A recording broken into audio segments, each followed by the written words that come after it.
하나님 말씀을 봉독합니다. 역대하 7장 16절입니다.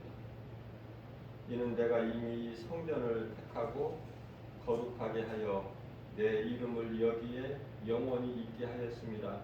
내 눈과 내 마음이 항상 여기에 있으리라. 아멘. 교회가 중요한 것은 예수님 몸이기 때문에 그래요.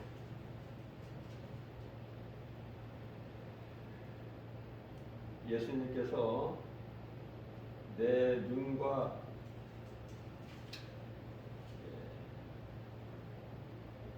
이름을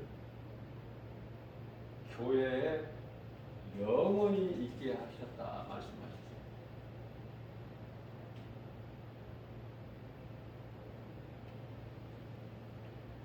그래서 하나님께서는 교회를 사랑하셔요.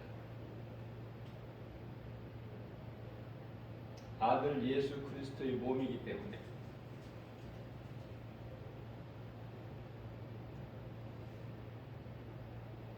그러시면서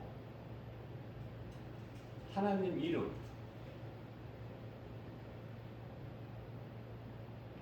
여호와죠. 내 이름을 영원히 교회에 있게 하셨다. 뿐만 아니라 하나님의 마음과 눈이 항상 여기에 있으리라 말씀을 선포하신 것이죠. 이와 같이 교회는 예수님의 몸이요, 성도들은 예수님의 몸을 이루는 각 지체들이다. 그러므로 예수님과 교회와 성도들은 한 몸이에요.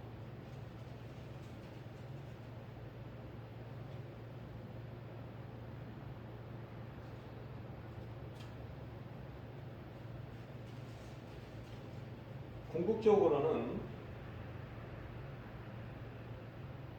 새 예루살렘 성이 예수님의 신부가 되죠. 우리가 이 믿음이 다 단계가 있어요. 단계가. 처음부터 다 알 수가 없어. 처음부터 큰 것을 깨달을 수가 없다는 말씀이죠. 우리가 신앙생활을 하면서 성도들 모두가 다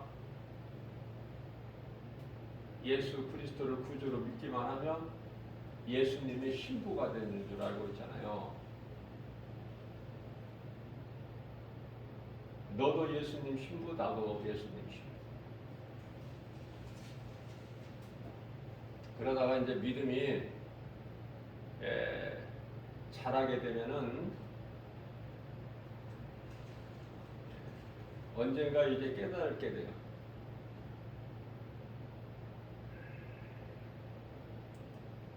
예수님의 신부는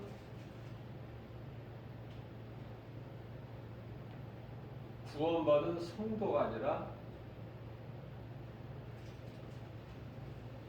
예수님을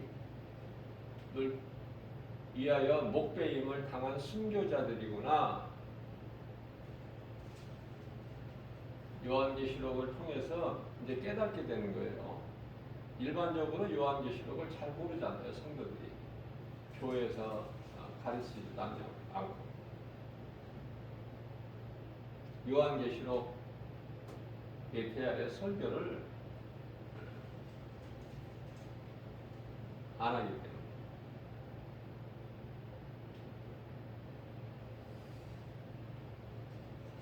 그래서 주를 위하여 목배임을 당한 순교자들이 예수님의 신부가 된다는 것을 깨닫게 되는 거예요. 늦게. 물론 빨리 깨달은 사람도 있지만은 늦게 깨닫게 됩니다. 그러면 이제 잠시 후에 예수님께서 공중계림과 지상계림을 통해서 이제 이 땅에 오실 때 사탄을 무정에게 잡아 넣으시고 1000년 동안 이제 왕국 시대가 이루어지는데, 그때도 예수님의 신부된 순교자들이 그리스도와 함께 왕노릇하거든요.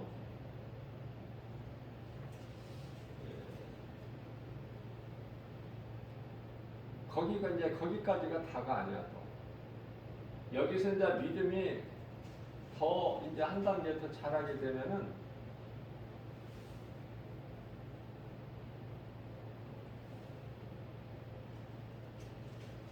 예루살렘, 새 예루살렘이 예수님의 신부가 되는구나. 사람의 영이 예수님 신부가 되는 것이 아니라 새 예루살렘이 예수님의 신부가 된다. 그렇기 때문에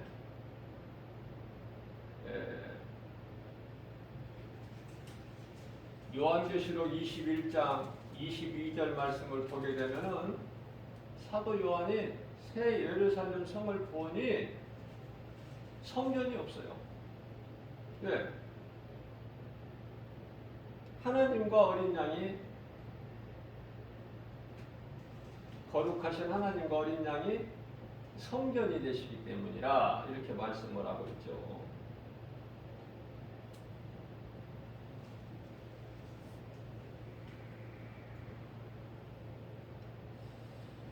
뿐만 아니라 요한계시록 21장 9절 말씀을 보게 되면은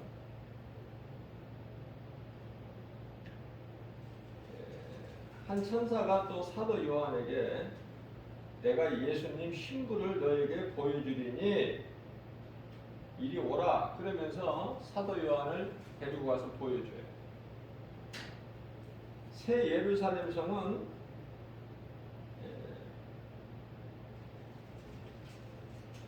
하늘로부터 내려오는 거룩한 예루살렘이죠.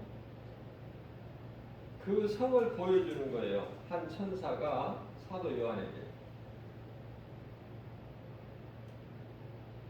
그런데요,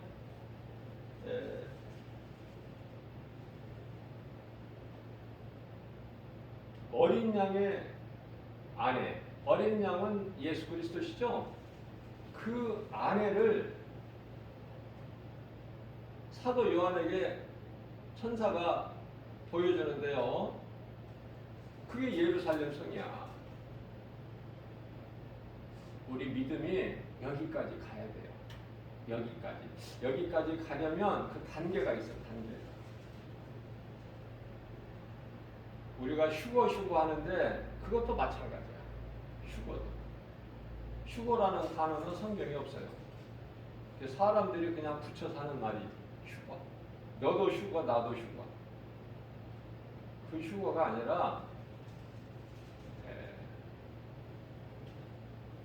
예수님께서 이제 공중계림을 하시게 되면은 이 땅에서는 7년이라는 환란이 있게 돼요.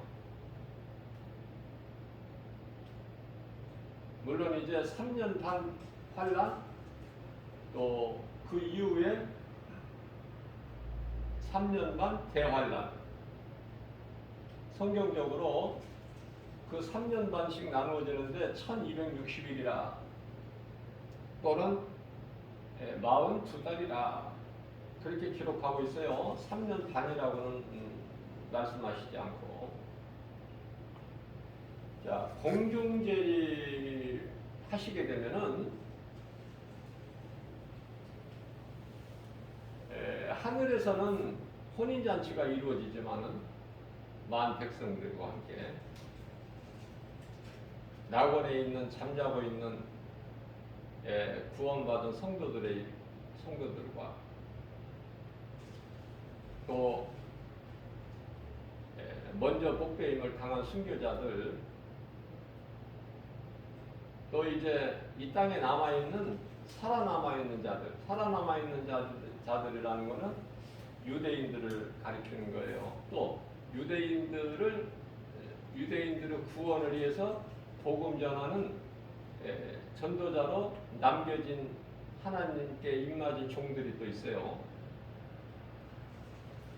자, 이들까지 모두 다 이제 이들이 들림을 받는 거예요. 호련히 순식간이 변화돼 가지고, 그래서 이제 공중에서 혼인잔치가 이루어진다.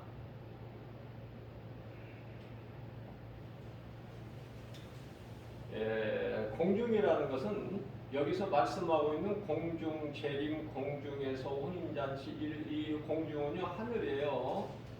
하늘. 에베소서 2장 2절에서 말씀하고 있는 사탄 마귀가 공중 권세를 잡고 있죠. 그 공중이 아니에요.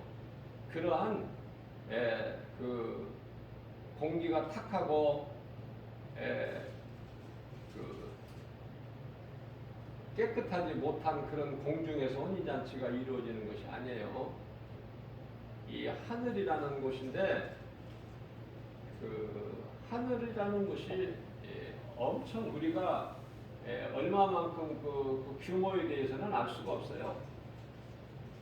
다만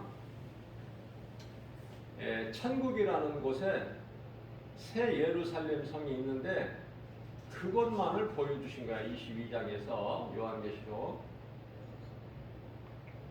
그런데 새 예루살렘 성이 그 크기가 한반도의 약 한 20배 정도, 내지는 22배 정도 된다. 성경적으로 보면은. 그래서 이 땅에는 7년 동안 환란과 대환란이 있게 되는 거예요.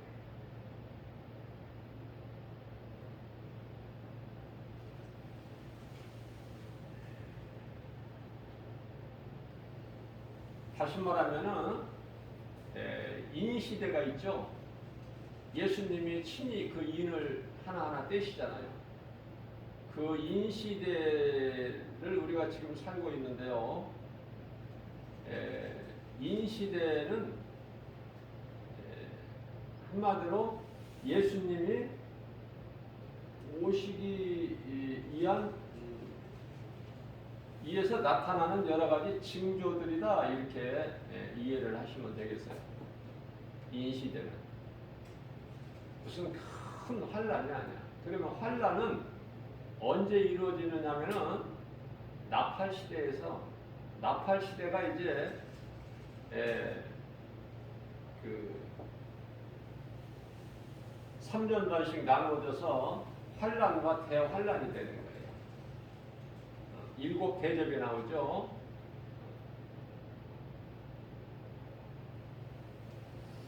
이렇게 이해를 하시는 것이 가장 성경적이라고 제가 말씀을 드릴 수가 있습니다.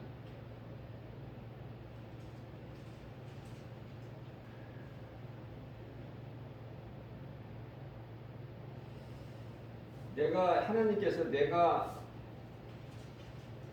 내 이름을 영원히 있게 하였다. 또한 내 눈과, 하나님이에요. 하나님의 내 눈과 내 마음이 항상 여기에 있습니다. 어디에? 성전에. 성전이 우리가 알고 있는, 우리가 예배드리는 사람이 건축한 이 건물이 아니죠. 이거는 다 없어질 것들이야.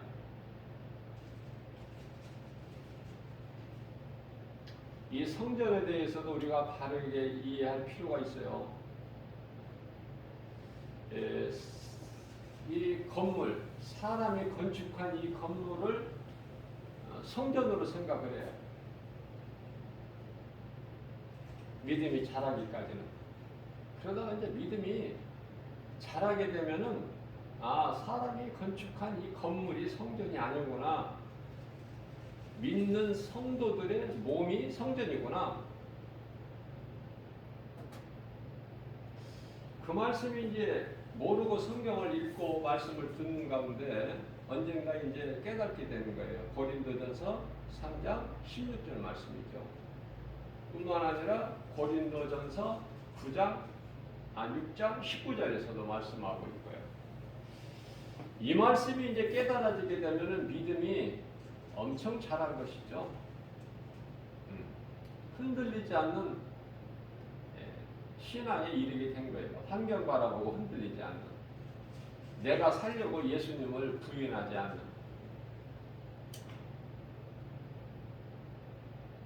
예수님이 기뻐하시는, 나의 생명 되신 예수님이 기뻐하시지 않는 행위를 할 수가 없어요. 거기까지 이르게 되는 거예요.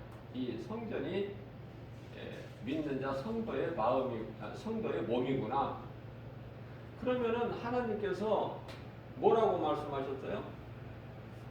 성령이 믿는 성도들의 몸이면 그 몸에다가 내 이름을 영원히 둘 것이며 하나님의 눈과 마음이 항상 여기에 있으리라. 어디에? 믿는 자들 성도의 몸에. 그게 이제 성령이에요. 깨닫고 보면 성령이 어디로 들어오신다고요? 성도 몸 안에. 다시 말하면 고린도후서 1장 22절에서 말씀하고 있는 성도들 마음 안에. 그래서 이 성령은 복음의 빛이죠. 예수 그리스도의 영, 복음의 빛. 그래서 고린도후서 4장 6절에서 마음에 비춰진다고 말씀하고 있어요. 여기까지 믿음이 자라야 돼요. 그래야 가르칠 수가 있어요. 가르칠 수 있을 정도가, 내가 설명을 해줄 수, 누군가에 설명해 줄 수 있을 정도가 돼야 돼요. 그래야 그 말씀이 내 것이 되는 거야.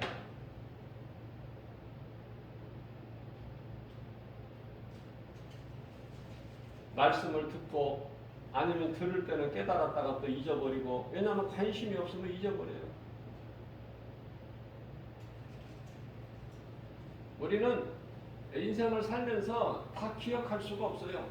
다 생각했다 또 잊어버리고, 알았다가 잊어버리고.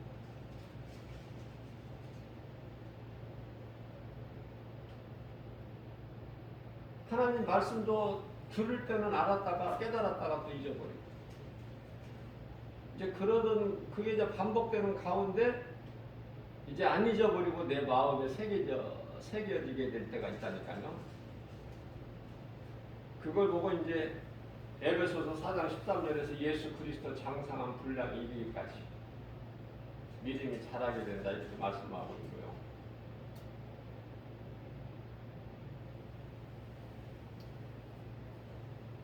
히브리서 5장 12절 13절에서 14절에까지 젖먹는 어린아이 신앙에서 이제 믿음이 자라게 되면은 장성한 자의 분량에 이르게 된다. 믿음이 그 믿음의 이제 양이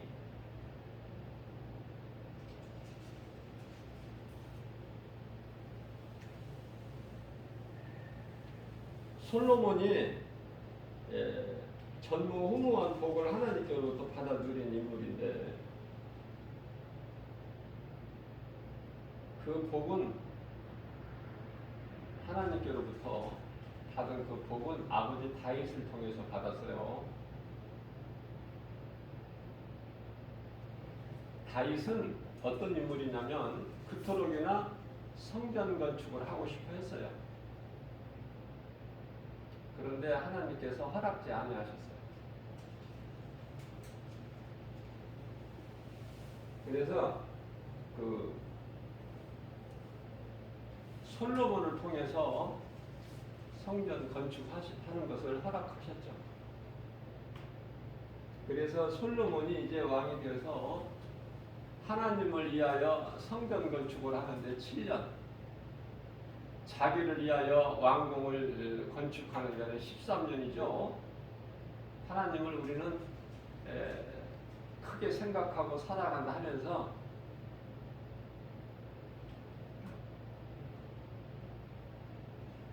그 차이가 있는 거예요. 성전 건축을 13년 하고 왕궁을 위해서 7년 하면 얼마나 좋아. 그럼에도 불구하고 우리 마음이 연약한 걸 아시죠? 7년 내 건축한 것도 하나님은 기뻐하셔요.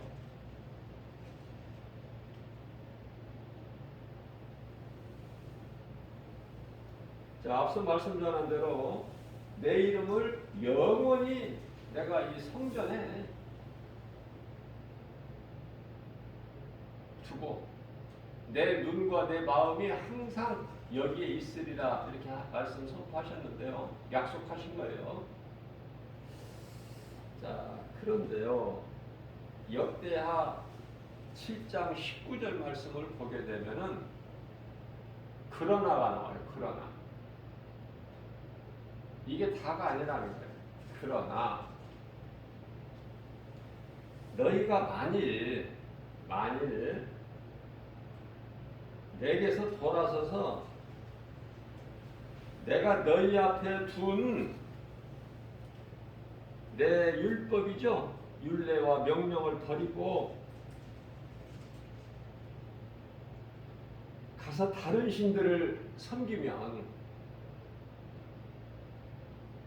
다른 우상을 신으로 섬기고 경배하면 20절 말씀을 보게 되면 내가 너희에게 준 땅에서 그 뿌리를 뽑아내 버리신다는 거예요. 뿌리를. 내가 이 성전을 내 이름을 위하여 둔 이 성전을, 거룩하게 한 이 성전을 내 앞에서 버려버린다는 거예요.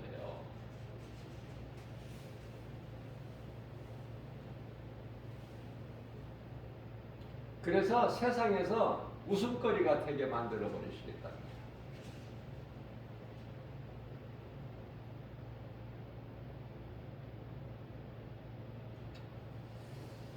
자, 그래서 결과적으로는 이스라엘 백성들이 어떻게 했어요? 하나님만 섬기고 의지하고 하나님만 경외한 게 아니죠? 우상 섬겼죠? 말씀대로 이루어지는 거예요. 그래서 하나님께서는 거룩한 성전을 버려버리신 거야, 이제.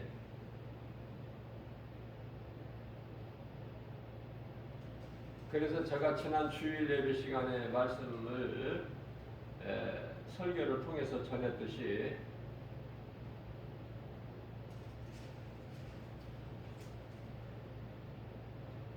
이스라엘을 비유로 무화과로 비유하시면서 저주하시니까 바짝 말라버렸죠.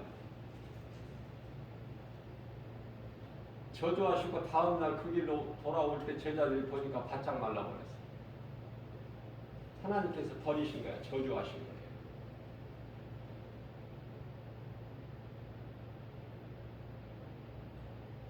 그런데 이스라엘이 다시 회복되는 그런 놀라운 구원의 역사가 있게 되죠. 그래서 가지가 연하여지고 잎사귀를 내며 여름이 가까운 줄 너희가 알지 않느냐? 예수님이 이런 때 다시 오신다는 거야. 어느 때? 이스라엘이 회복되는 거야. 저주받은 이스라엘이 무화과 나무가 가지가 연하여지고 잎사귀를 내며. 자, 그러면은 예수님께서 말씀하신 이 성전이 정말 없어졌나? 죽어버렸나? 죽었죠. 언제? 예수님 오신 지 70년 만에, 주후 70년에 노마에 의해서 완전히 멸망당해 버렸어요. 예루살렘 성도 완전히 돌 위에 돌 하나도 남김이 없이 다 무너지고 파괴되고, 예수님께서 말씀하신 것이면 그대로 다 이루어져요. 그러니 이 말씀이 얼마나 우리에게 귀하고 소중합니까? 이 말씀을 알게 되면, 깨닫게 되면 모든 걸 다 아는데, 다시 말하면 예수 그리스도 안에 있으면 모든 것을 다 알고 가진 자가 되는데, 이 말씀보다 더 귀한 것은 없는 것이죠. 그게 이제 깨달아지는 거예요. 처음부터 깨달을 수 있는 것이 아니라, 각자의 믿음의 분량이 다르지만은 하나님의 지식, 하나님의 말씀, 하나님의 뜻을 공부하고 또 그 일에 힘쓰고 수고하고, 그 썩어질 일이 아니잖아요. 썩지 아니할 영원한 양식을 위하여 일하는 거잖아요. 우리 예수님이 기뻐하시고, 요한복음 6장 27절에. 그러면 믿음이 자라게 돼요.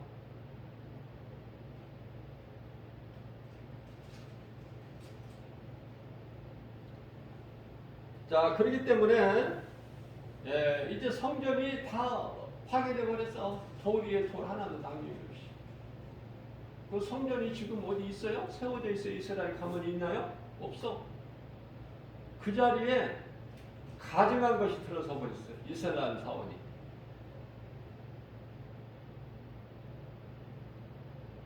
그것에 가증한 것이 선 것을 보거든 너희는 깨달으라. 예수님 말씀하셨어요. 예수님이 오실 때가 다 된 거야. 그곳에 예루살렘 성에 가증한 것이 선 것을 너희가 보거든. 근데 보고도 깨달지를 못해. 유대인들은 하나님께서 이방인 구원을 위해서 유대인들의 눈과 귀를 감겨버리신 거예요. 그러나 유대인들은 이제 이방인하고 달라요. 유대인들 구원은 한 순간에 예수님 공중으로 재림하셔서 순간에 이제 그 복음 전하는 주의 종들에 의해서, 전도자들에 의해서 다 이제 구원받죠. 그래서 영원한 구원의 방주는 오직 예수 그리스도시다.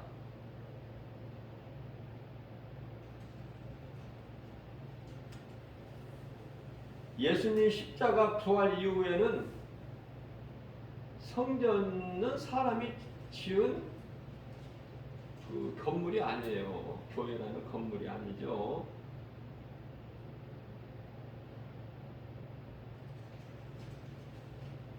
그리스도 십자가와 하나님 말씀이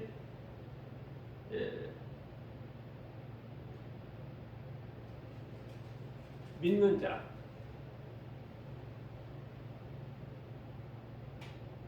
마음 속에 있어야 됩니다.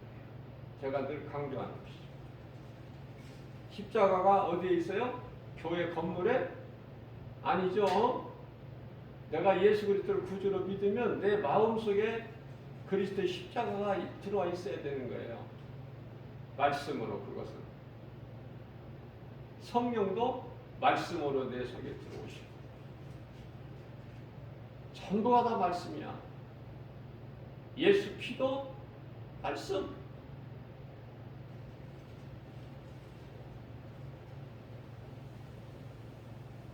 자, 그렇기 때문에 하나님 말씀보다 이 교회라는 건물을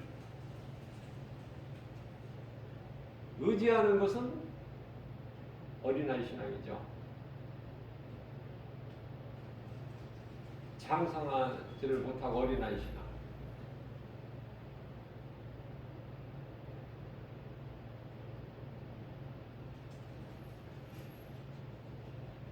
교회의 건물에 십자가가 있는 것은 기억하라는 거예요. 예수 그리스도를 잊어버리지 말고, 세상에 마음을 빼앗기고 세상적으로 살지 말고,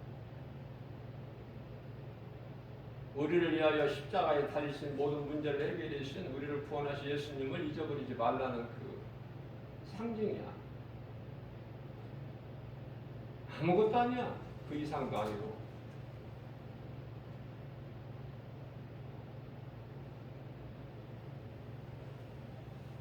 만약에 십자가 교회에 붙어 있는 십자가 교회에 세워져 있는 십자가를 사랑하고 그것을 섬기고 의지한다면 그 십자가도 또한 우상이야. 잘 깨달아야 돼요. 정신 차려야 돼요.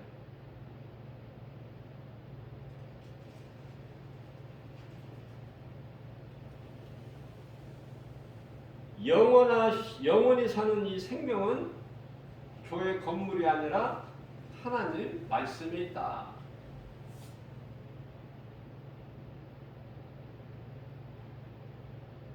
그렇기 때문에 이후로는 사람이 세운 건물이 결코 아니고 예루살렘 성, 요한계시록 21장 22절이죠. 예루살렘 성을 보니, 사도 요한이 보니 그곳에 성전이 없어.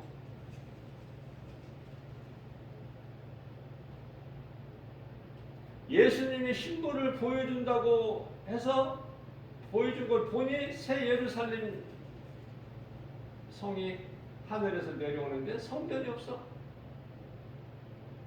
새 예루살렘 성이 예수님 신부야.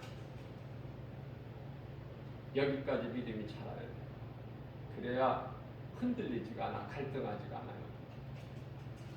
모든 되어지는 일들을 보고 전부 하나님의 말씀에 하나님의 잣대로 이렇게 보면은 이런 일 저런 일들이 이 땅에 일어나고 있는 일들이 다 깨닫고 이해할 수가 있는 것이죠. 어떻게 이런 일이 있느냐 이런 말은 안 하죠. 그건 불신자들이 하는 말이고 또 교회를 다녀도 아직 어린아이 신앙입니다. 하나님은 모든 일을 다 하실 수 있으신 전능자신데 왜 이런 일이 있느냐? 왜 멀쩡한 건물이 무너져가지고 이렇게 많은 사람이 죽어야 되고 왜 지진이 있고 전쟁이 있고 왜 이렇게 기후변화가 있고 왜 그러느냐? 하나님을 모르기 때문에 사람의 생각으로 판단하기 때문에 그래요.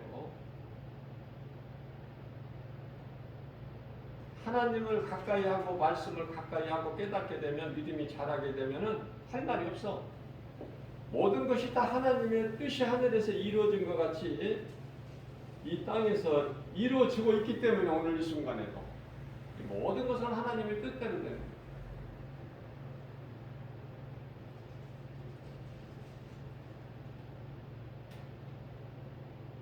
코로나 이 바이러스 전염병 시대를 살면서 이제 뭐 확진자가 이제 10,000명, 10,000명 훌쩍 넘었죠.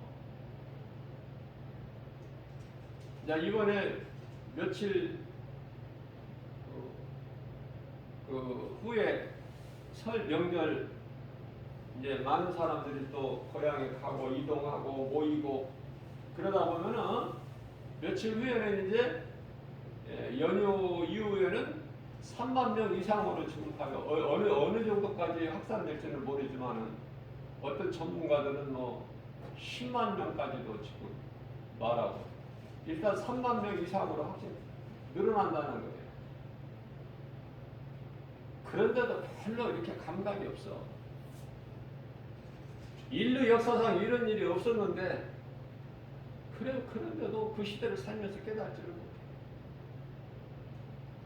그러면 이제 지식과 철학으로 많이 공부한 사람들이 박사들이 연구하는 것은 이것을 해결해 보려고 약을 만드는 것이죠. 백신이고 또 먹는 또 약이 나왔잖아요. 어디에서 왔는지 왜 왔는지 왜 이런 일이 있어야 되는지는 전혀 깨달지를 못하고 해결할 수 없는 해결자 노릇을 하려고 그래. 모든 문제 해결자는 예수님이신. 예수님을 모르고 답을 어디에서 찾아? 답은 예수 그리스도 하나님 말씀에 있는데 성경에.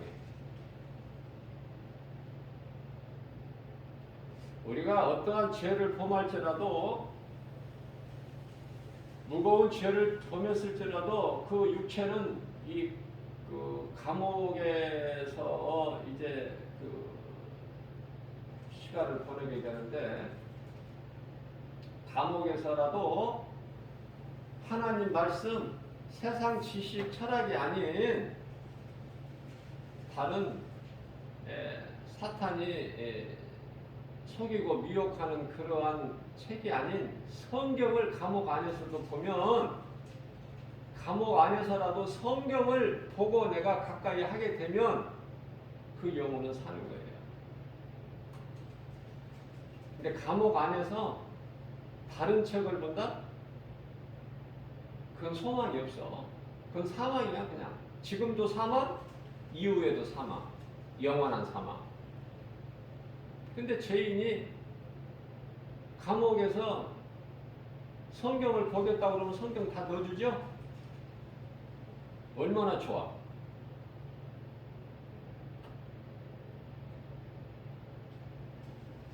성경을 읽기만 하면 처음부터 깨달을 수는 없지만 성경을 읽어 가다 보면 깨달아져, 나는 죄인이라는 것을. 그리고 예수님께서 나를 구원하신 그리스도시라는 것이 깨달아지면 기쁨이 충만하죠. 몸은 어디에 있든지. 그게 사도 바울의 고백이잖아요. 고린도후서 5장 8절에서 9절까지. 내 몸이 어디 있든지, 떠나 있든지, 몸으로 살든지. 그래서 진정한 기쁨과 평안은 하나님 말씀 안에 있다는 걸 제가 다시 한번 강조해 드리고요. 예수님께서 십자가 부활하신 이후에는 성전은 사람이 지은 교회 건물이 아니다. 그리스도 십자가와 하나님 말씀이 있는지 각 사람 마음에 있어야 됩니다. 예수 그리스도를 나의 구주로 믿는 그 믿는 자예요. 믿는 자 마음 속에 십자가와 말씀과 성령과 예수 피가 말씀을 통해서 내 마음 속에 들어와야 되는 거예요.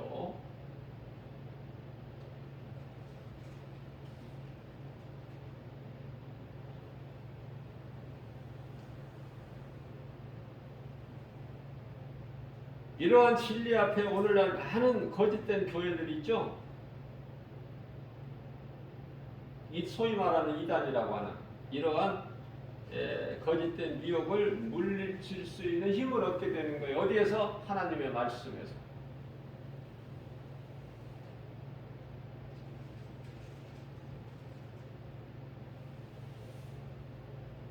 솔로몬 성전은요, 예수님께서 말씀하신 대로 다 파괴가 된 이후에 2000년 전이죠. 파괴가 된 이후에 없어지고 있나요? 없어. 잘 깨달으셔야 돼. 왜 성전이 없는 거야? 또 어떤 사람들은 예루살렘에 또 성전이 새롭게 세워져야 된다는, 그래 예수님이 오신다는 거예요. 아직도 육신의 생각이다. 안타깝죠? 그렇게 생각하는 목사들이 많다니까요. 뭐 많은 정도가 아니야. 절반 이상이 된다니까.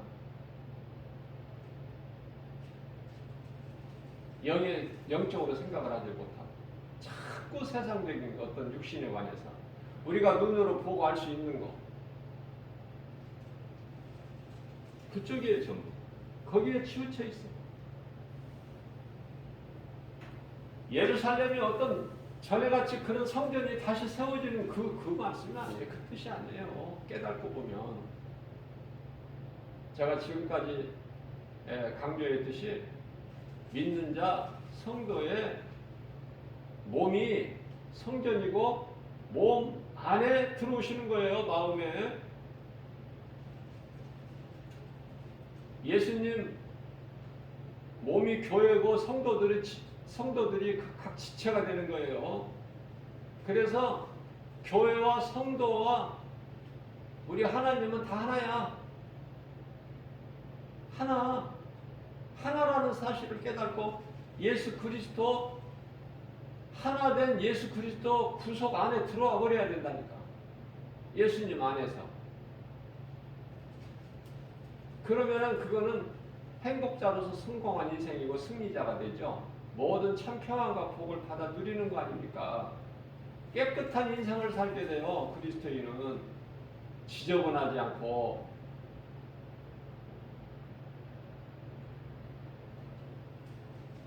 악취가 나지 않고 예수 향기가 나는 거야. 예수를 말하는 사람은 그리스도 향기가 나타난다니까. 그 입에서 예수가 나와야 돼. 요한계시록 13장 11절에서는 두 번째 나오는 짐승이 양같이 두 뿔을 가졌지만은 그 입에서는 용의 말을 하더라. 용의 말을 하더라. 용의 말 하는 것이 아니라 그리스도 입에서는 어떤 가증한 거짓된 말이 나오는 것이 아니라 하나님의 말씀이 나와야 되고 예수 이름이 나와야 되는 거야. 예수가. 그게 진짜 그리스도인이에요. 다시 말씀드립니다. 예수님이 재림하시기 전에 이스라엘 예루살렘 성전이 다시 세워지는 것이 아니다. 이스라엘이 회복이다. 회복됐어요? 안 됐어요? 이미 회복됐잖아. 1948년 5월 14일. 잘 깨달으셔야 돼요. 그래서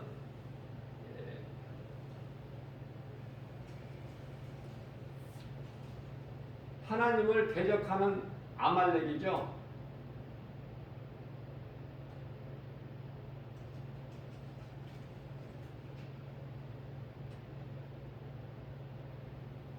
누가복음 10장 20절에 귀신들이 너희에게 항복하는 것으로 기뻐하지 말고 너의 이름이 하늘에 기록된 것으로 기뻐하라. 우리 예수님이 말씀하십니다. 귀신이 믿는 자에게서 떠나는 것은 힘을 못 쓰고 떠나는 것은 그건 당연한 건데 뭐 그걸 가지고 호들갑을 떨고 뭐 기뻐하고 뭐 자랑하고 그러느냐?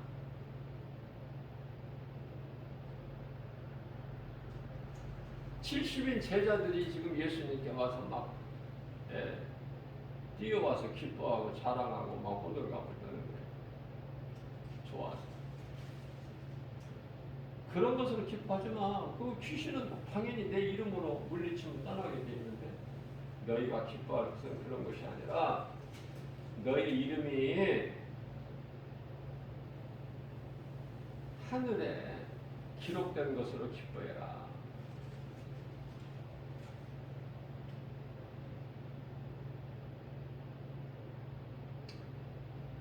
자, 그러면 빌립보서 3장 20절에서 우리의 시민권은 하늘에 있다. 하늘에 있구나. 그렇기 때문에 우리는 예수님을 기다리는 거예요. 성도의 생활은 예수님을 기다리는 사모하는 마음으로 그 믿음 가지고 눈에 보이는 여러 가지 세상 환경 또 예수님께서 먹지 말라고 말씀하신 선악과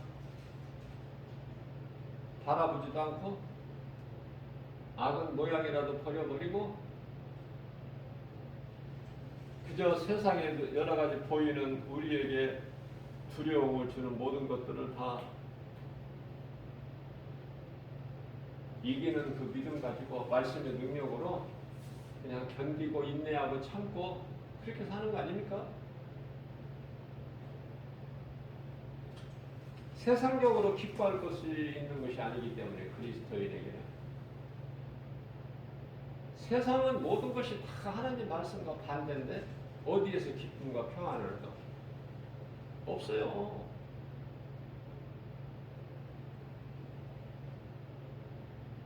그래서 지금은 지극히 마지막 때라 이 거짓으로 미혹하는 자들이 많이 나와 있기 때문에 적그리스도 거짓 선지자들, 이단들이 예수님께서 누가복음 17장 21절에서 그리스도가 여기 있다 저기 있다 못하리니 하나님 나라는 너희 안에 있다. 믿는 자 너희 마음속에 하나님 나라가 이루어진 것이라고 말씀하시네요.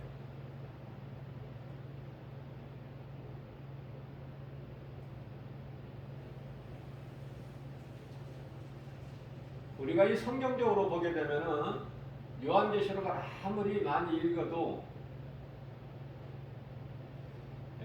예수님께서 지상재림 하시기 전에 공중재림 먼저 하신다는 것은 우리가 잘 알고 있는데 그게 성경적인데요.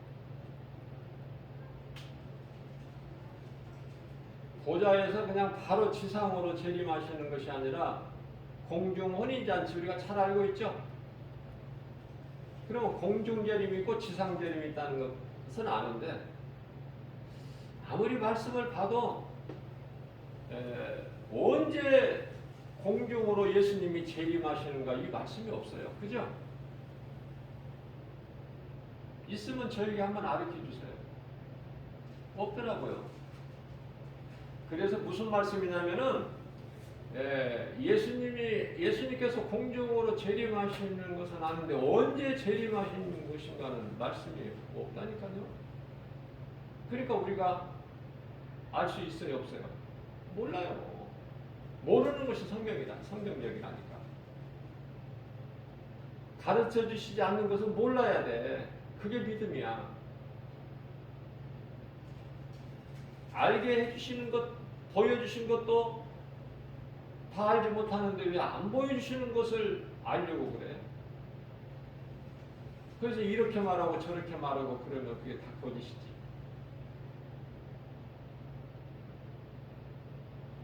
자, 예수님이 언제 재림하실지는 몰라. 공중재림이죠. 언제 공중으로 재림하실지 몰라요. 우리는.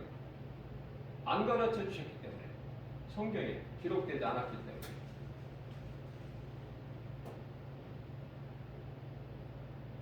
그러나 우리가 예측은 할 수 있잖아. 예수님이 오실 그 날과 그 시는 알 수가 없지만은 예언은 할 수 없으나 예측은 할 수 있잖아요. 말씀과 기대로 깨어있는 그리스도인이다. 예수님께서 마태복음 24장 37절에서 인자의 임함도 노아의 때와 같다 그러셨잖아. 때는 가르쳐 주셨잖아요. 노아 때 같이. 그럼 노아의 때와 같다는 말씀은 무슨 뜻이냐면은 아주 세상에 죄악이 가득할 때 사람의 마음에 하나님을 다 잊어버리고 세상에 취해서 세상적으로 살 때 먹고 마시고 시집가고 장가가고 이쪽으로만 몰두해 있을 때 죄악이 가득하게 차고 넘칠 때 그때 예수님이 오신 것 같이 물로 심판하신 것 같이 그때 오신다는 거예요. 그러면 지금 영적으로 얼마만큼 지금 어두운가 이거를 깨달아야죠. 노아 홍수 심판하실 때보다 더 심해지고 영적으로 우리가 영적인 감각으로 깨닫게 되면 그렇다고 말해요. 자, 그래서 우리는 예언할 수는 없지만 예측할 수는 있다. 그저 멍청하게 하나님이 안 가르쳐 주셨고 너희는 모른다고 했기 때문에 그냥 그렇게 사는 것이 아니라 예수님이 노아의 때 같은 때 이제 오신다고 말씀하셨기 때문에 지금 노아의 때보다 더하다. 지금 예수님이 오실 때가 다 된 거야. 그 예측은 할 수 있어야 돼요. 자, 그래서 이 말씀과 관련하여 우리가 잘 알고 있는 말씀이죠.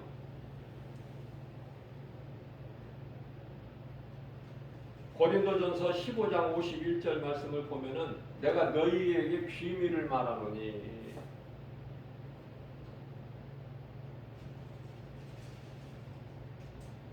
여기서 비밀이라는 것은 구원받은 성도들이 부활되고 또 이 땅에 살아남아있는 자들, 앞서 말씀 내가 전했죠. 살아남아있는 자들이 호련히 변화되고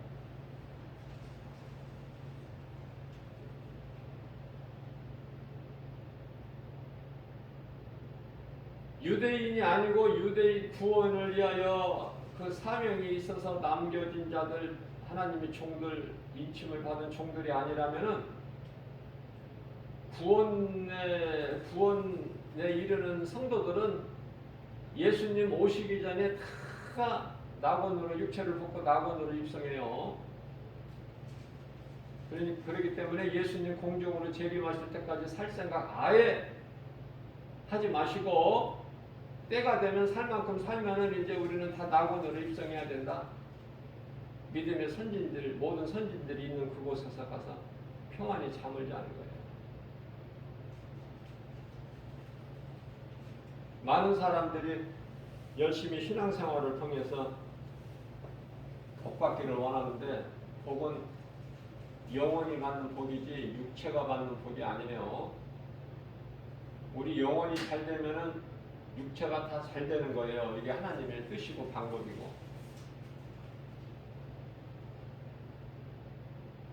하나님의 뜻을 잘 헤아려야죠, 우리는.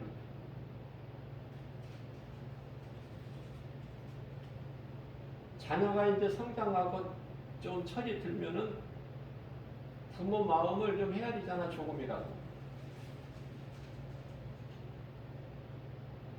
어렸을 때는 부모 마음을 알지 못했을 때는 뭐 전부 달라는 것이고, 그러다가 이제 성장하게 되면은 부모 은혜를 깨닫게 되면 이제 감사가 있게 되죠.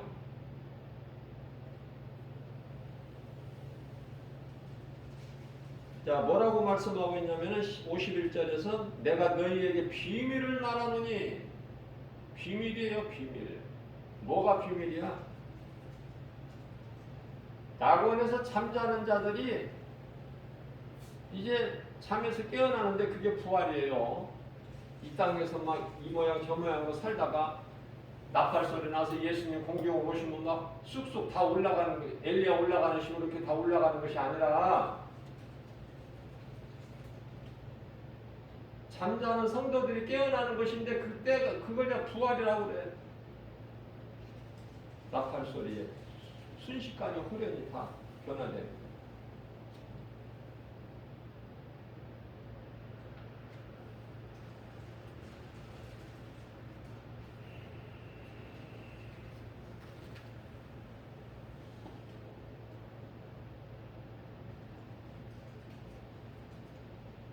데살로니가전서 4장 16절에서 18절까지 말씀도 같은 말씀이에요. 주께서 호령, 나팔 돌아라. 때가 다 됐다. 예수님께 주께서 호령소리와 천사장의 나팔소리.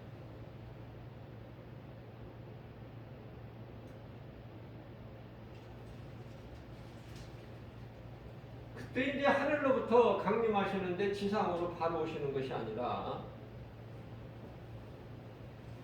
앞서 말씀 전한 대로 공중에서 이제 공중재림인데 여기서 이제 성도 구원받은 성도들과 목배임을 당한 순교자들과 또 이제 뒤늦게 구원받은 유대인들과 함께 다 구원받은 성도들이죠.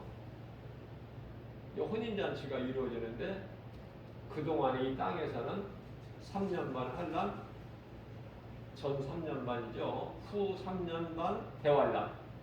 이제 이 일이 있게 되는 거야. 다시 말하면은 나팔 시대는 환란이다. 또 환란과 대환란인데 그거는 7 계절이 또 있죠. 그때가 궁금하고 좀 확인해 보고 싶으면 그때까지 살면 돼요. 안 죽고 육체를 안 벗고.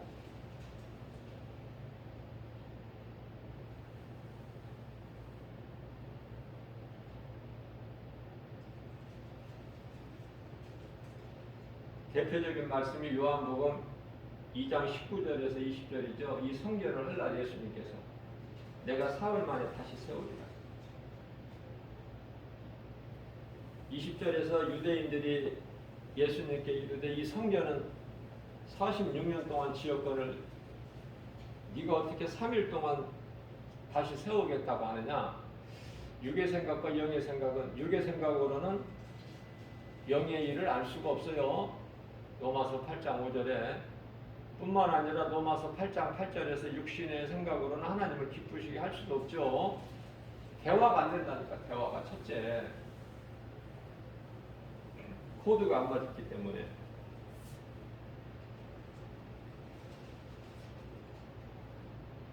제가 좀 충분히 말씀을 전한 것 같은데요. 데살로니가전서 4장 17절 말씀에도 우리가 먼저 잠자는 자들이, 낙원에 잠자는 자들이 먼저 잠에서 깨어나죠. 그걸 부활이라고 내가 말씀을 가르쳐 드렸고, 그 후에 이제 우리 살아남은 자들도 우리예요. 우리 종들이야. 유대인들의 또 구원받을 유대인들을 구원을 위해서 남겨진 또 종들,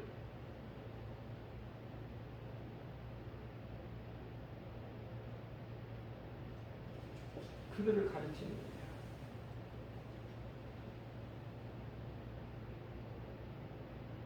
유대인 구원을 위해서 남겨진 자들도 유대인들이야. 그들이 이제 구름 속으로 이제 끌어올려져서 공중에서 주님을 영접하게 하신다는 거예요.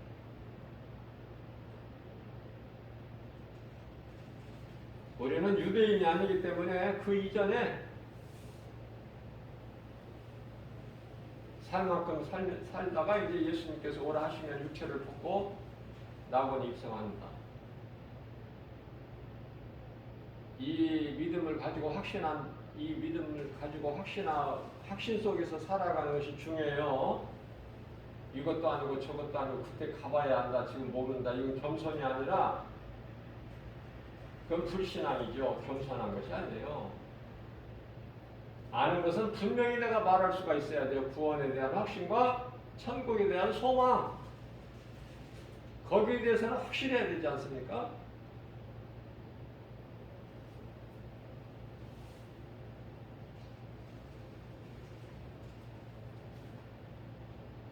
예루살렘 성전이 BC 예수님 오시기 전에 약 959년에 건축됐죠. 그런데 수모를 많이 당해서 그동안에 예수님 오시기 전에, 구약은 이제 예수님 오시기 전이잖아요. 959년에 약 1000년 전에 이제 솔로몬을 통해서 성전이 건축됐는데 약 400년 만에, 정확하게는 387년 만이죠. 바벨론에 의해서 또 파괴가 돼요.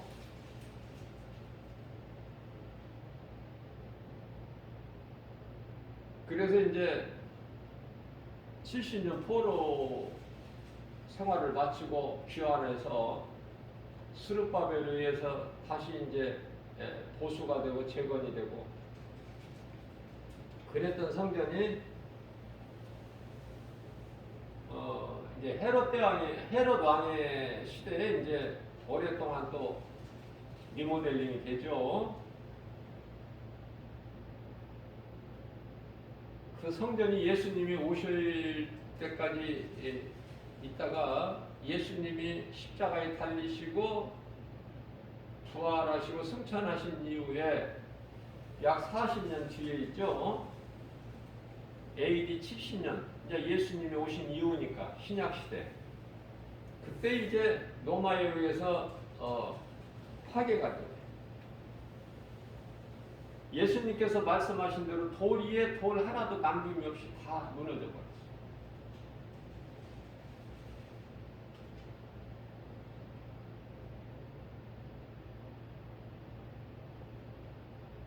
자, 그래서 이제 그 이방인의 전도가 예루살렘 성전이 무너지고 예루살렘 멸망한 이후에 이제 각 나라로 이제 예, 확산되어 나가는 것이죠. 사도 바울이 복음 전하는 곳에는 교회가 세워졌어.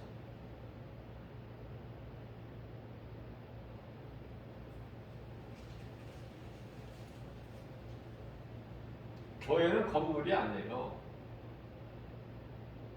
예, 오늘날의 우리가 이 교회는 예, 공동체죠, 공동체.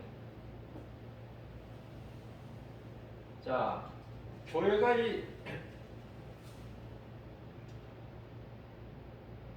가정에서 세워지게 되죠.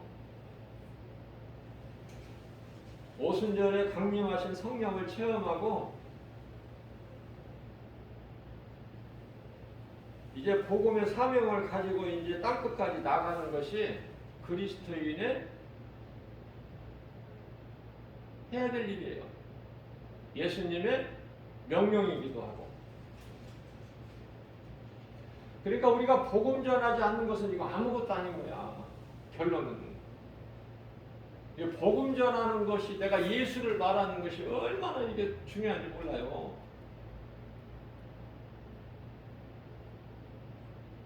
내가 전하는 것이 아니라 내가 전할 수밖에 없는, 전하게 되는, 내 속에 성령이 들어와 계시면 성령에 의해서 내가 복음을 전할 수밖에 없는 인생을 살게 된다는 거 아닙니까? 내가 하는 것이 아니라.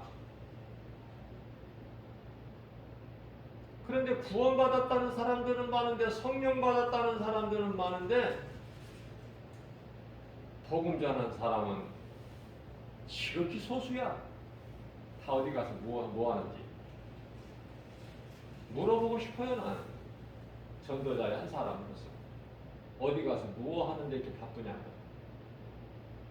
세상에 나가서 예수를 말하지 않고 복음 전하지 않고 어디에서 뭐 하느냐고, 무슨 일로 그렇게 바쁘냐고. 목사들 설교하는데 바빠요? 설교를 내가 하는 것입니까? 내 힘으로?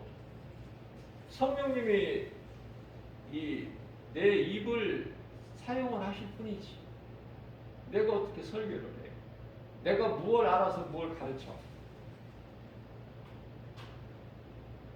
믿음이 자라고 내가 복음을 전하는 자가 되면은 설교는 성령님 해주셔요.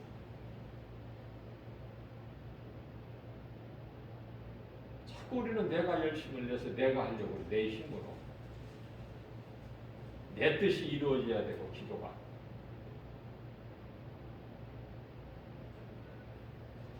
그러니까 수고는 많이 하는데 열매는 없어. 왜요? 하나님이 기뻐하시는 뜻을 구하면은 즉시 이루어지는데, 모세나 엘리야처럼 구약시대의 대표주자가 두 사람이면은 모세와 엘리야야.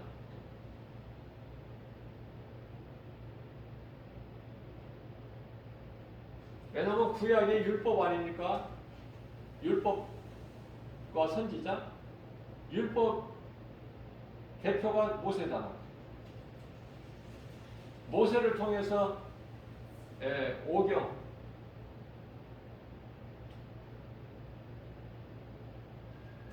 창세기, 출애굽기, 레위기, 민수기, 신명기 이 5경 5번을 기록하게 하셨잖아요. 엘리야는 많은 그 시대별로 많은 하나님께서 쓰시는 그 시대별로 그 많은 선지자들의 대표가 엘리야 아닙니까?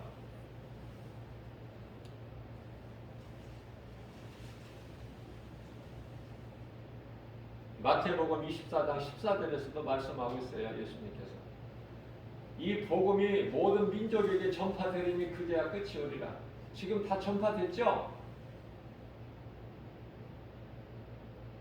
복음이 다 들어갔어요.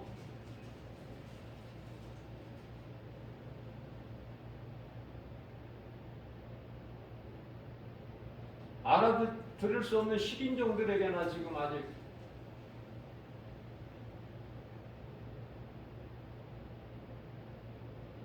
전에 짓지 않았지만은 다 들어갔어. 이제 복음이 땅끝까지.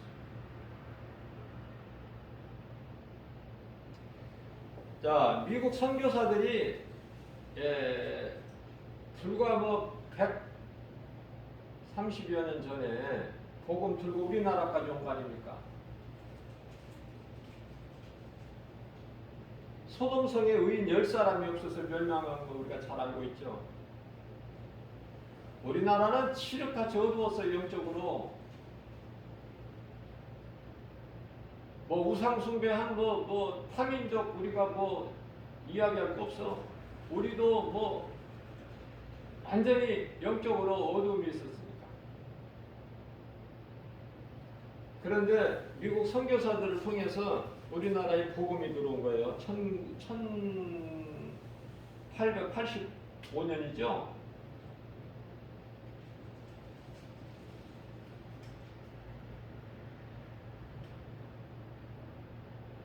그 무시무시한 로마가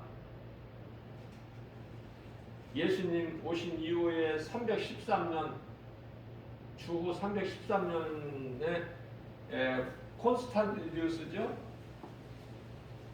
콘스탄티누스 때에 로마가 기독교를 받아들인 거 아닙니까? 이런 기적이 어디 있어요?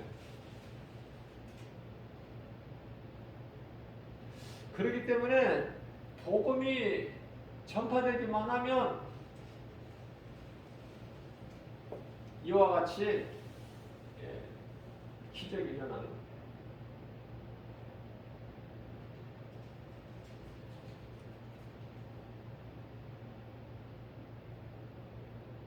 우리는 하나님의 은혜로 미국을 도구로 쓰셔서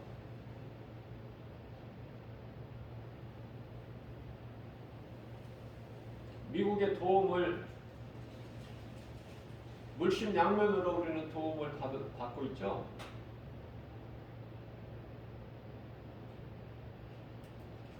우리는 정치적 뿐만이 아니라 영적으로 미국에 대한 감사하는 마음이 있어야 돼요. 그 마음을 가져야 돼요.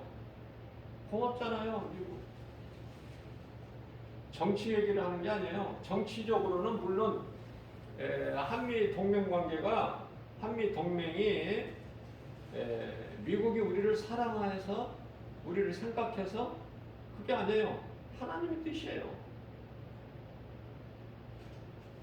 미국을 통해서 이렇게 보호하게 하신 하나님의 뜻이다.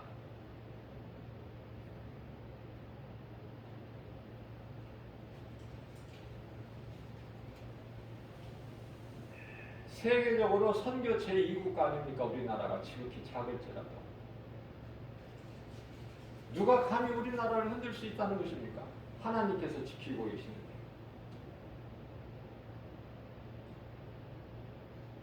우상도 많고 거짓도 많고 다른 신들도 많지만은 우리나라에는 이 작은 나라에 5만 개 교회가 세워져 있다는 거 아닙니까?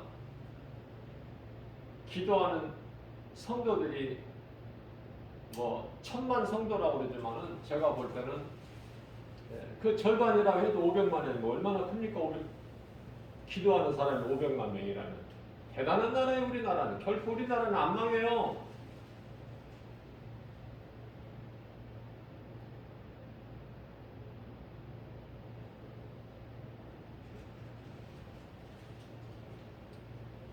이제 세계 3차 대전 때가 되면은 그때 이르게 되면 다 죽는데 뭐 너나 나나 우리나라만 뭐 죽나요? 다 죽지 세계적으로.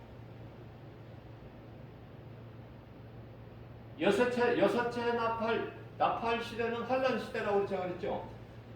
그 가운데 여섯째 나팔이 울릴 때에 사람 3분의 1이 죽는데 그 죽는 거 한번 보고 싶고 한번 눈으로 확인하고 싶다면은 그때까지 사시면 돼요.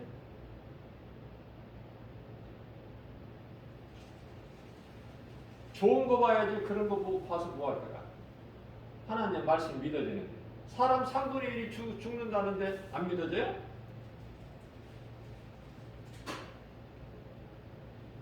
그런 거 내 눈으로 확인하고 싶고 보고 싶고 그런 마음은 추억 없어. 하나님 말씀이 다 믿어지고 말씀대로 되어질 건데 뭐가 궁금해? 하나님께서 보여주시고 계시해 주신 거 감추었던 걸 다 드러내셨잖아. 이제 다 알게 열어라. 때가 다 됐으니 그 계시야. 열어서 보여주셨다는 뜻이야. 그런 말씀에 알기에 우리가 수고하고 바빠야죠.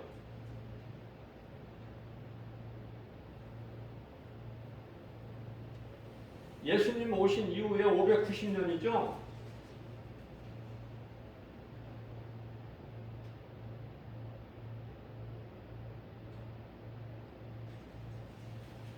교황제도가 세워진 거야. 이제 로마에 교황제도. 당시에는 이 성서가 없었어요. 성경이 신자들에게는 교부들이 읽어주는 것이 다야. 그게 거짓말하기가 얼마나 좋아. 그래서 많은 귀리가 있었잖아. 대표적인 것이 이제 연옥설과 면죄부.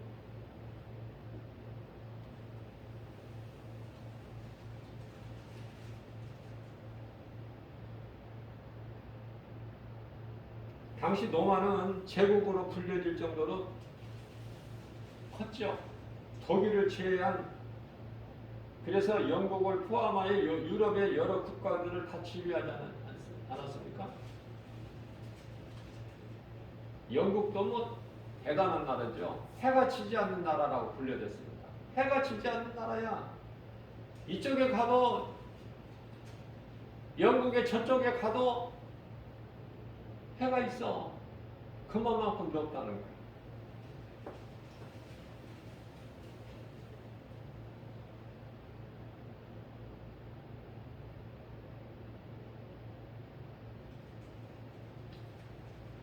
영국은 이제 로마에서 벗어나서 스스로 이제 성공회가 만들어지게 되고, 영국의 청교도들은 이제 여러 가지 이 모양 저 모양의 핍박으로 인해서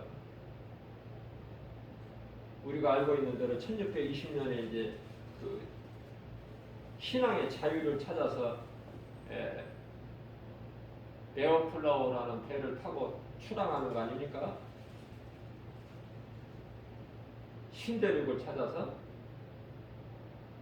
원주민들 도움으로 이제 정착하게 됐는데, 오늘날 이제 추수감사 절 유래가 된 것이죠. 나누는 거예요. 믿음은 나누는 거라니까. 나 혼자 움켜쥐고 있는 것이 아니라. 레위기 23장 24절 말씀을 보면 나팔절에 대해서 나오는데요. 나팔절이 중요한 것은 예수님 재림과 연관이 되어 있기 때문에 그래요. 이 나팔절, 나팔 시대에 이제 잠시 후에 이제 펼쳐질 나팔 시대. 공중에서는 좋은 일, 이 땅에서는 환난. 잠시 후에 이루어져.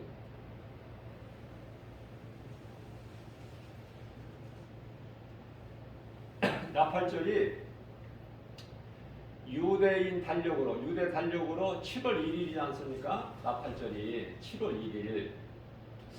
그런데요, 저는 이게 이제 개인적인 내 생각인데, 내 육신의 생각이 아니라 성령께서 일단 감동 주시기를 그래요. 어떤 생각을 해보느냐면은, 이 나팔절이 지금 유대인들의 절기, 나팔절이 7월 1일인데 유대인들의 그 유대 달력으로 감람산 설교, 예수님이 이제 오시기 직전에 일어날 징조들, 여러 가지 일들을 말씀하실 때 무화과나무를 비유하셨잖아요. 자, 그래서 무화과나무, 저주받은 무화과나무가 다시 살아나리니 가지가 연하여지고 잎사귀를 내면 여름이 가까이 온 줄을 너희가 알지 않느냐. 이 비유로 말씀하시는데 이게 연결이 되더라고. 나팔절과 7월 유대인 달력으로 7월 1일. 한번 제가 생각을 해본 거예요. 이게 성경이 아니기 때문에 제가 뭐 더 할 말은 없고, 말씀으로 깨닫고 은혜를 받다 보면 이런 생각도 이제 성령님이 또 이렇게 생각할 수 있게 해주시는 게 하나님 은혜죠.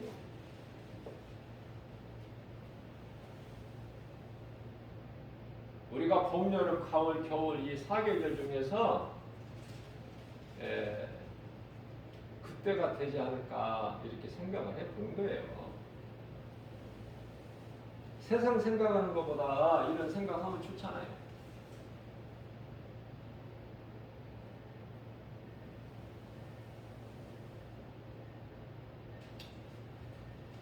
(1517년에) 이제 종교교육을 인해서 개신교가 이제 탄생이 되는데, 가장 먼저 루터교죠. 마틴 루터를 통해서 이제 종교교육이 됐지 않습니까? 루터교. 미국에서 이제 가장 먼저 침례교, 감리교가 굉장히 커요. 감리교는 이제 감독 제도가 있죠. 존 웨슬레에 의해서 감리교.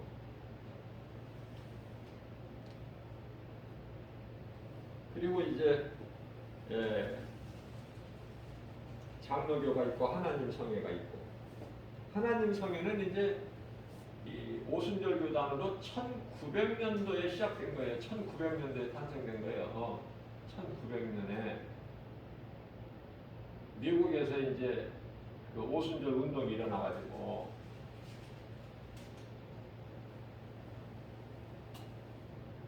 이제 대표적으로 우리나라에는 이제 그 이후에 이제 순복음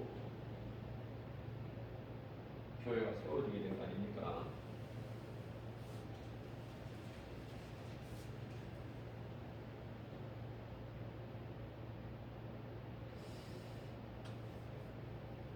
자, 우리가 알아야 될 것은 여러 유럽 국가들의 그 기독교인 수가요, 참 지극히 미약해요. 기독교인들 수가.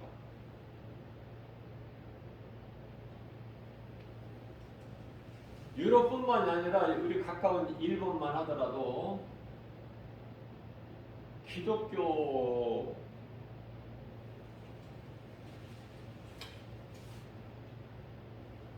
기독교인이라고 하는 그 숫자가 인구가 한 3억 5천이죠, 일본이. 근데 거기에 1%야, 기독교인 수가. 하나님께서 기뻐하시겠습니까? 그런 나라를. 그러니까 기독교인 수가 적다는 것은 유럽 국가들도 마찬가지고, 그만큼 적다는 것은 그만큼 다른 신을, 우상을 섬긴다는 증거잖아요. 뭔가를 섬겨야 되니까, 사람은.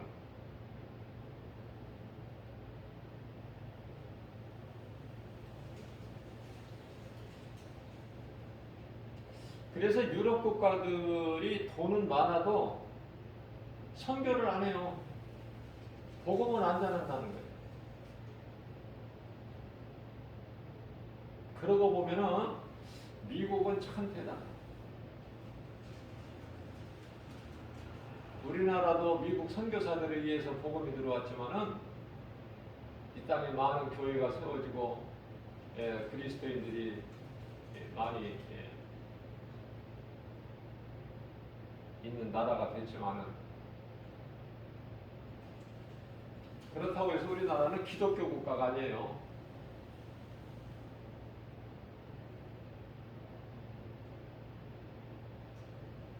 우리는 지금은 이제 참 선진국 대열에 우뚝 서서 지금 우리가 눈부시게 발전했지만은 얼마 전까지만 해도 우리나라는 가난했잖아요. 가난을 못 벗어났잖아. 근데 유럽 국가들은 돈이 많은데도 부자 나라이면서도 전도를 안 해. 야, 하나님께서 보실 때 어떻게 보시겠냐는 거야. 마치 사대교회를 안 보시겠냐.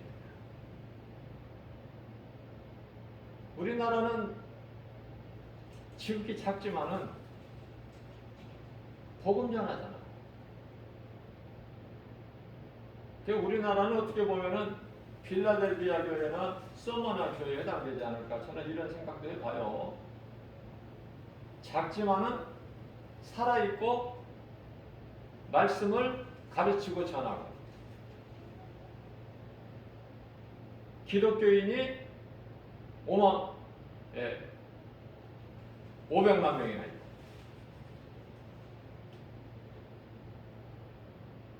천만 명이라고 하지만 그건 부풀려진 것이고, 그 절반은 되지 않을까. 세계 인구가 지금 약 80억에 가깝게 도달하고 있죠. 약 78억 정도 되죠. 그 가운데 이제 우리나라가 5천만 명, 5,200만 명인가요? 1억의 절반 정도 되죠. 5천만 명 잡고. 지극히 작은 거야, 우리나라는. 인구도 작지만 땅도 작아. G7 나라들 있죠. 7개 국가들이 미국을 중심으로 영국이나 프랑스나 독일이나 일본, 또 이탈리아, 또 카나다. 이 카나다라는 나라는 땅이 엄청 넓어서 우리나라에 뭐 수십 배 돼요. 그런 나라들하고 비교해보면 우리나라는 지금 작은 나라죠. 그런데도 하나님께는 복을 받은 나라요. 복음 전하는 세계 선교 제2국가 2위. 복음 전하는 2위 국가가 아닙니까? 미국 다음으로. 얼마나 감사해요. 하나님의 은혜를 생각할 때 감사할 것밖에 없어, 모든 것이.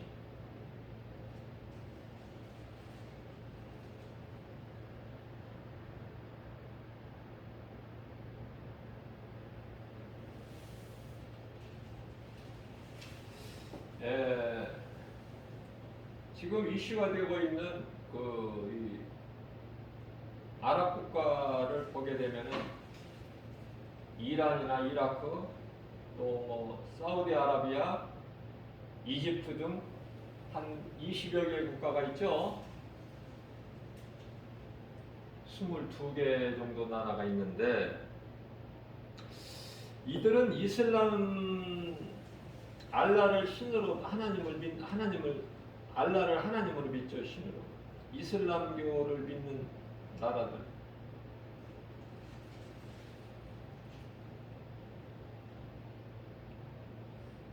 그 무슬림인들에게는 복음 전해봐야 소용이 없다고 그래요. 나는 그곳에 가서 복음 안 전해봐서 모르지만은, 왜냐면은 누가 이 복음을 듣느냐, 정말 다 죽어가는 사람들. 지푸라기라도 잡아보고 싶은 심정으로. 자, 그래서 믿는 것 같은데 선교사들이 이제 떠나는 순간에 또 다시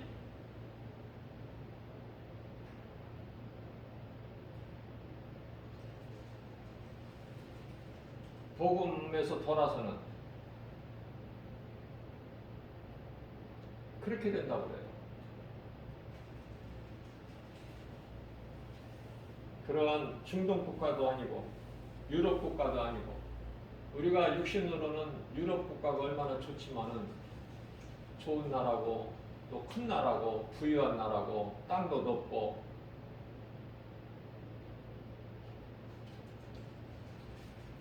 우리가 너무나 가난하게 살아왔던 탓인지 이렇게 유럽 사람들을 보게 되면 막 참 부럽잖아요. 다 부자들 같이 보여.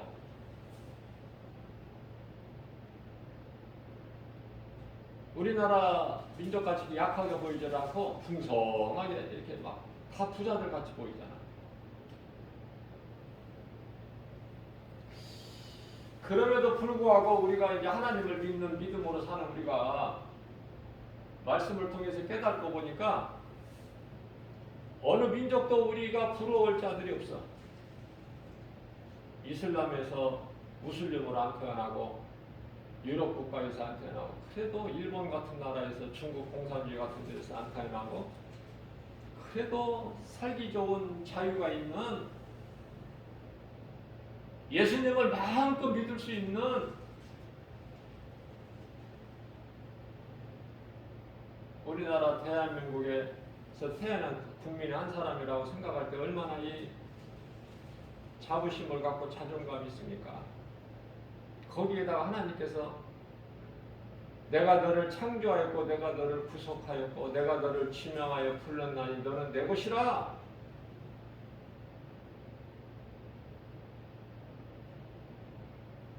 너는 내 것이기 때문에 내가 너를 도와줄 거야. 내가 너를 붙들어 줄 거야. 내가 너를 굳세게 할 거야.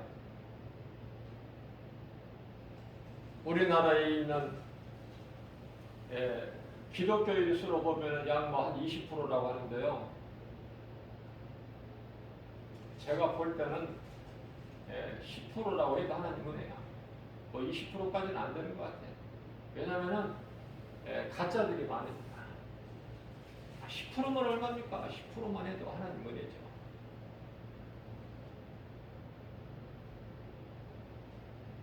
그래서 아무것도 염려할 것이 없는 거야. 우리같이 구원받은 자가 누구냐? 신명기서 33장 29절 있죠. 생각하면 생각할수록 하나님 은혜가 깨달으면 깨달을수록 감사가 넘치고 아무것도 염려할 것이 없구나. 결론적으로는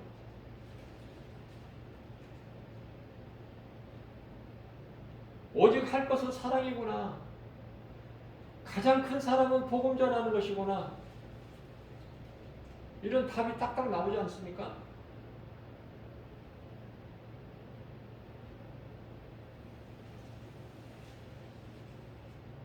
시편의 43편 5절에서 다윗이 내 영혼 어찌하여 네가 낙심하며 어찌하여 내 속에 불안해하느냐. 너는 하나님께 소망을 두라. 그러면은 그 하나님이 너를 도우심으로 너를 결코 떠나지도 버리시지 아니하시 하나님께 도와주심으로 말미암아 너는 내 하나님을 여전히 찬송하리로다.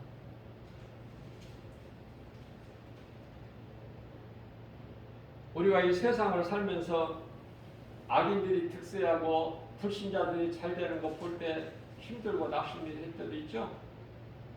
왜 이렇게 세상은 불신자들이 이렇게 잘 될까?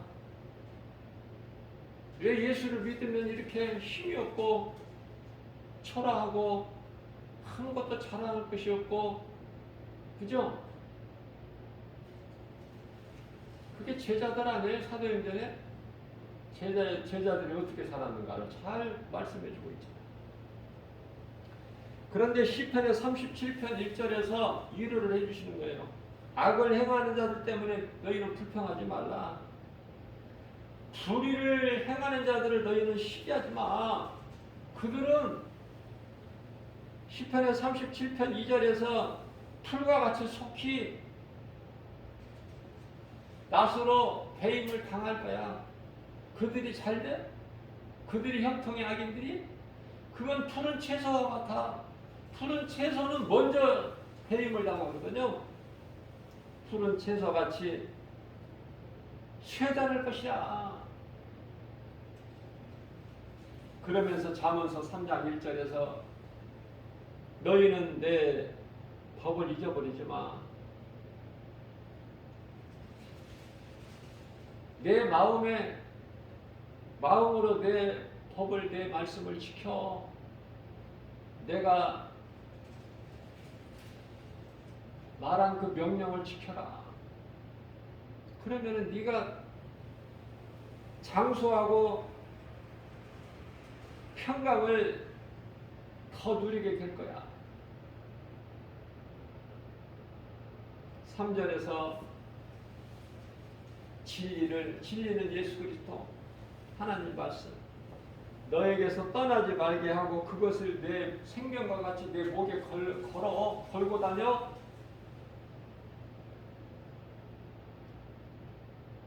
목에 거는 정도가 아니라 잠언서 3장 3절에서는 내 마음판에 새겨. 그렇게 말씀하시는 거예요.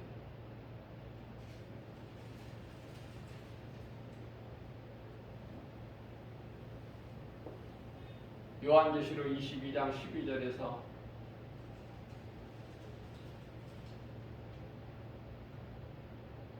보라 내가 속히 오리니 나에게는 너희에게 줄 상이 있어. 그래서 각 사람이 너희가 각각 행한 대로 내가 갚아줄 거야. 언제? 잠시 후에. 오늘 이 시간에 하나님 말씀을 통해서 은혜 받고 깨달아서 말씀에 순종하고 나아가는 저와 여러분들 반드시 하나님께서 상 주신다고 하셨으니까 민수기서 23장 19절에 하나님은 인생이 아니시니 실수나 거짓말 안 하신다고 하셨어요.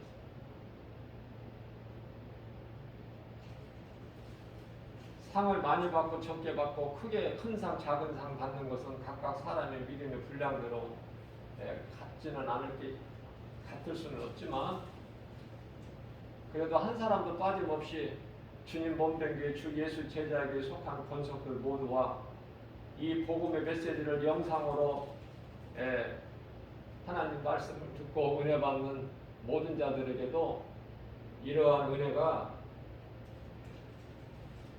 충만하게 하나님이 주신 모든 것을 누리고 살아가는 모두 되시기를 주님의 이름으로 축복합니다. 그렇게 살 때 사람의 손으로 짓지 아니한 하나님이 지으신 예비하신 영원한 장막집 뿐만 아니라 그곳에서 영원히 영생복락을 누리고 살 뿐만이 아니라 우리가 심지 않는 생명나무 열매를 먹는 겁니다. 생수 강이 흐르고 강가에는 생명나무 열매가 있고 매달 다른 열매를 맺는다는 거 아닙니까?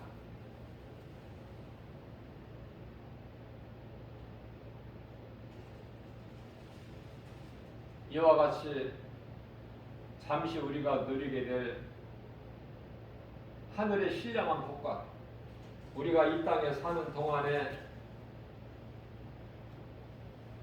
누릴 땅의 기름진 복까지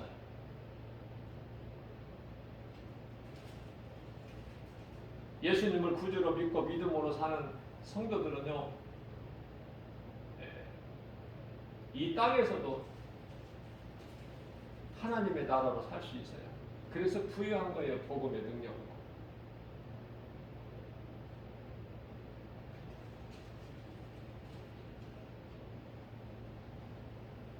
우리 예수님께서 말씀하신